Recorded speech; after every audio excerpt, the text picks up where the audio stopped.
Hello and welcome to the Game Masters tutorial. So first thing we need to do is separate all the NPC cards from your environment cards. Don't worry about the environment cards for now, we'll discuss them later in a different tutorial. Diving right in, we are going to talk about the different parts of an NPC card.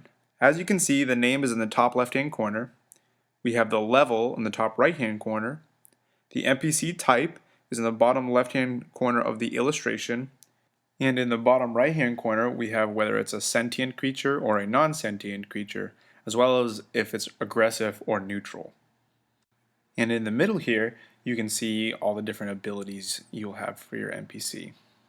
Now coming down to the bottom left hand corner of the card, you have its health, defense, and speed. And in the bottom right hand corner, we have the amount of gold the heroes will receive once they have defeated this NPC. So now that you have an understanding of the NPC cards, we're going to discuss the level system and how that pertains to us game masters. When first starting a campaign, it is very important to note what the group level of all your heroes is, because that is going to tell us how difficult we can make each encounter for them. To get the hero's group level, you add up all the hero's cards, even the hero card. So you add up all of their cards' levels, and that is the total group level for the heroes. Now, when making your encounters, you don't want to make your creatures or your NPCs group level go above their group level.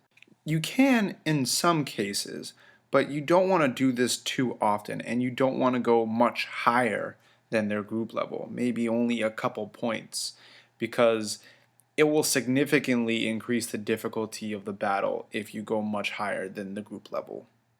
Now that's only to say for combat encounters. Non-combat encounters, you really don't have to worry about the levels of the creatures all that much, because hopefully it won't turn into a combat encounter which the heroes have to then fend for their lives.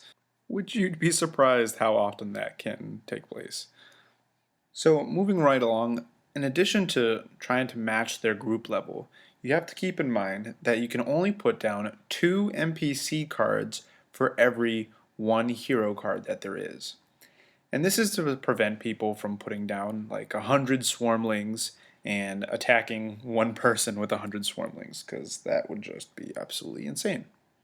Now, this isn't to say that if you, as a game master, want to say there's an army of swarmlings there and there's 100 of swarmlings on the battlefield, by all means, go ahead, put 100 swarmlings down and put them on the battlefield. But we'll say that those 100 swarmlings, since they all cannot attack somebody at one point in time, go to the bench.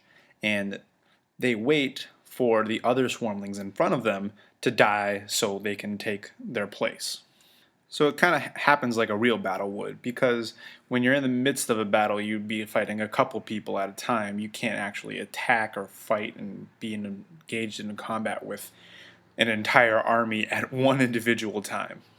Now, the NPCs that are benched don't affect combat whatsoever. Their abilities don't affect combat. They cannot attack. They cannot heal their other friends that are in combat.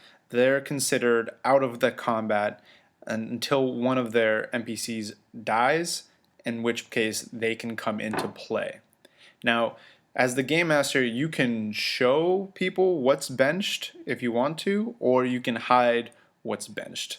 But if they are going to be in the battle, you have to let them know that, hey, we got some benched creatures here and they're going to come into play once those other ones die. And you might want to be able to make them do a search roll to see if they can figure out what those are. Now in this last part, I want to talk about quest rewards. So easy quests will give about 10 to 25 gold, moderate quests will give about 25 to 75 gold, and difficult quests can give a reward of 10 to 150. Now inversely, you don't actually have to give them the gold as a reward. You could actually give them an item of equivalent value or an ability of equivalent value. So that's it for now. If you have any more questions, you can feel free to ask us on the forums. Also, if you have any cool ideas for other game masters, feel free to post up that as well.